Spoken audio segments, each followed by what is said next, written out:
In 1.6, we'll be talking about compound inequalities and absolute value inequalities. Let's start with compound inequalities. So here's when you're graphing two inequalities together. Go ahead and write this down. Again, don't forget you can pause throughout these videos, and I promise I'll try not to say that every video. So if you're graphing an and statement, the graph is going to look like a line segment. If you're graphing an or statement, it's going to be opposite rays, and I'll show you what I mean by that in just a minute.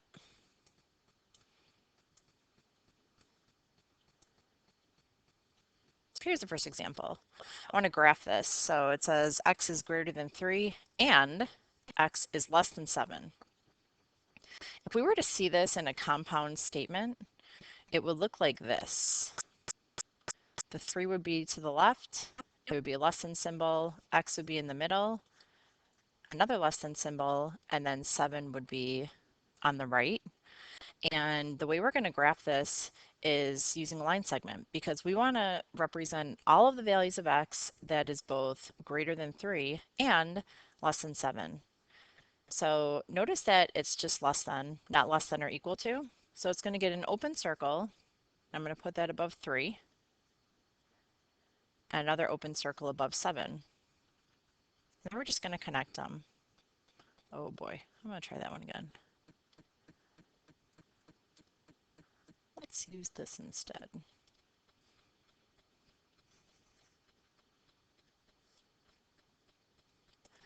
So all of these values represent, so you're not going to keep going past 3 or past 7. You're just going to connect it because we're just showing the values that fall in between those two values. So that's an and statement. If it's an or statement, again, notice that it's not greater than or equal to. It's just greater than. And this is just less than, not less than or equal to. And so they're going to get open circles again. I'm going to put an open circle above 2 and an open circle above -4. And now take a look at what it says. It says x is greater than 2. So when I go to make my ray, it's going to be pointing to all of the values that are greater than 2 this way. Oh, that's going to bug me. Sorry, got to change it to blue.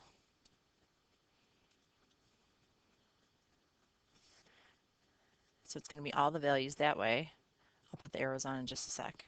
And then x is less than -4 is going to be all of the values to the left of -4.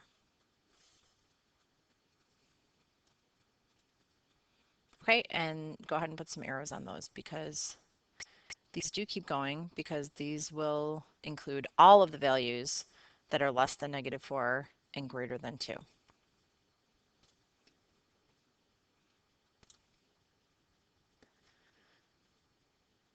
So when you have a compound inequality that looks like this,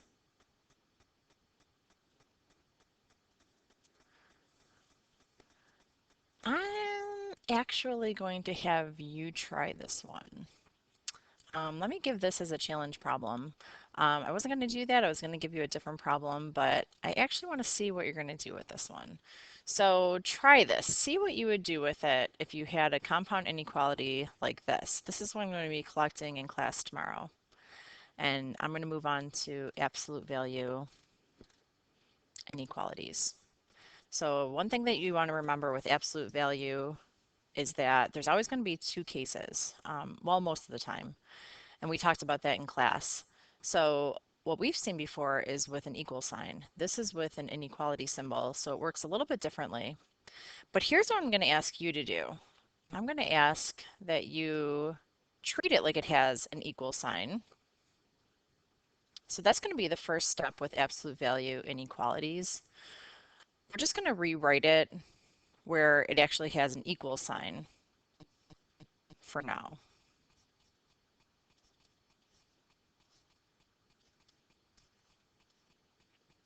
And then we're going to follow the procedure. So remember, the first step of the procedure was to get the absolute value by itself. That's already done. And then we're going to branch off. To the left, I'm going to just rewrite it without the absolute value symbol.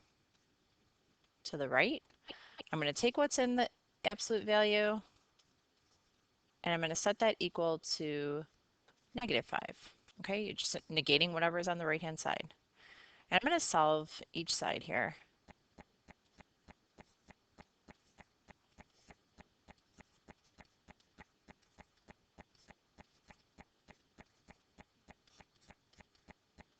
So x equals 1 over here. All we're doing right now is getting our points to plot on the number line. And I'll explain more in just a minute.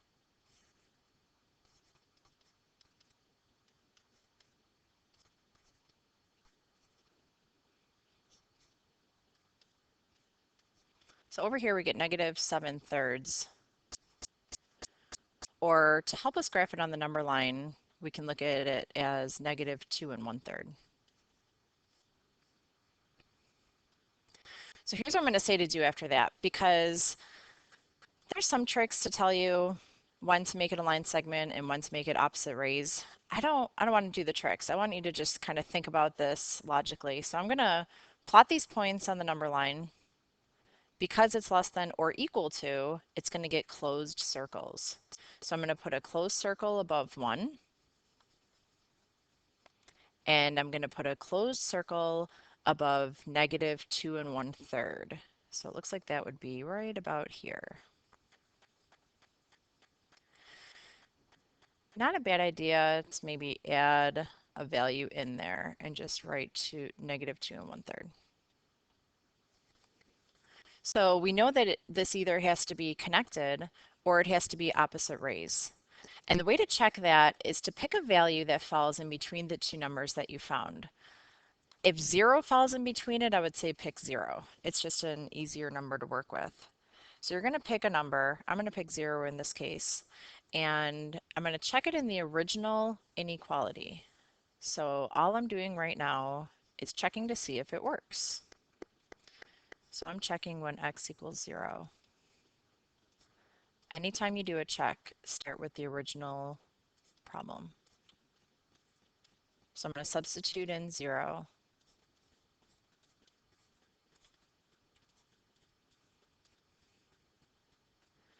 And it looks like I'm going to have 3 times 0, which is 0, plus 2. So I have the absolute value of 2 is less than or equal to 5. 2 is less than or equal to 5.